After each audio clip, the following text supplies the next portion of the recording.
টেলিগ্রামে phone number hide বা লুকিয়ে রাখবেন কিভাবে। কেউ যদি আপনার টেলিগ্রাম প্রোফাইল ভিজিট করে সবাই কিন্তু আপনার ফোন নাম্বারটা দেখতে পাবে, বাট আপনি চাইলেই কিন্তু টেলিগ্রামে একটা সেটিংস থেকে এই নাম্বারটা আপনি হাইড করতে পারবেন, আর অন্য কেউ আপনার প্রোফাইল ভিজিট করলে কিন্তু সেই নাম্বারটা দেখতে পাবে না। তো কিভাবে আপনি কাজটা করবেন চলুন আমি দেখিয়ে দিচ্ছি। ভিডিওটি অনেক ইম্পর্টেন্ট, টাইম শেয়ার করে রাখুন, যে কোনো সময় কাজে রাখতে পারেন। তো ফার্স্টে আপনার ফোন থেকে টেলিগ্রাম অ্যাপস ওপেন করবেন। এরপরে নিচের দিকে প্রোফাইল এবং সেটিংস লিখে থাকবে, আপনি সেটিংসে আসবেন। আপনি প্রোফাইলে ক্লিক করে সেটিংসে আসতে পারবেন, অথবা ডিরেক্টলি এখানে সেটিংসে ক্লিক করে কিন্তু আপনি সেটিংসে আসতে পারবেন। এরপরে প্রাইভেসি অ্যান্ড সিকিউরিটি অপশন থাকবে, আপনি এখানে ক্লিক করবেন। তারপর একটু নিচের দিকে আসবেন, দেখবেন ফোন নাম্বার একটা অপশন থাকবে, আপনি ফোন নাম্বারে ক্লিক করবেন।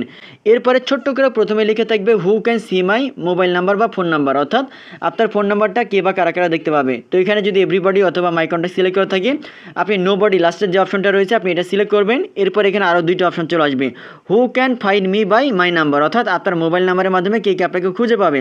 তো এটা আপনি এখান থেকে মাই কন্ট্যাক্ট সিলেক্ট করে রাখবেন। তারপরে উপরের দিকে টিক মার্কের অপশন রয়েছে, আপনি টিক মার্কে ক্লিক করবেন। এরপর থেকে কিন্তু আপনার ফোন নাম্বারটা অন্য কেউ কিন্তু আর দেখতে পারবে না, শুধুমাত্র আপনি দেখতে পারবেন। তবে এখানে একটা কিন্তু আছে, কিন্তু হচ্ছে ফোন নাম্বার এখানে যদি আপনি ক্লিক করেন, দেখেন এখানে ছোট্ট করে লেখা আছে যে হচ্ছে যাদের, অর্থাৎ আপনার নাম্বারটা যাদের ফোন নাম্বারে সেভ করা আছে কন্ট্যাক্ট লিস্টে, তো তারা কিন্তু আপনার নাম্বারটা পাবে, যেহেতু আপনার নাম্বারটা অলরেডি তাদের কাছে সেভ করা আছে।